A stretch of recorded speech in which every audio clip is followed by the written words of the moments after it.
Merchant, and I brought in the bells from Trigo Mercantile. Trigo Mercantile was a feed and bait store that my dad owned in Trigo, Wisconsin. My name is Christine Bruce, and today I brought a very special scarf that was given to me as a gift. I used to work in London as a teacher, and one of my fellow colleagues, her mother and father went to India because her father was Indian, and they were from Canada, which was really interesting, but they were going to India, and her mother purchased all these scarves for the teachers to bring back as gifts for her daughter's colleagues. I am Nicole Harris. My friends call me Nikki.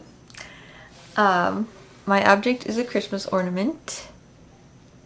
It started out as a baby quilt that my great-great-grandma, Florence Spicer, made for my grandma when she was born in 1941.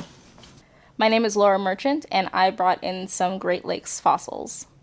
I have found most of them along Lake Superior, and then I brought in one specimen that I found in Mason Creek, Illinois, but it's still technically a Great Lakes fossil. Hi everyone, my name is Emily Rivestall, and I want to tell you about this really cool news clipping I found of my grandfather, Erwin Rivestall, in the Chautauqua area back in 1965.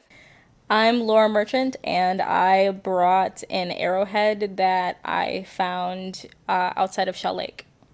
My name is Angela Bodislaw, and the object I brought today is a clay vase or sculpture made by my grandmother, Mary Ritchie. I'm Laura Merchant, and I brought a thing that I found on county forest land. It is either a cannonball, or I think it's probably a ball bearing from either the trains or logging equipment.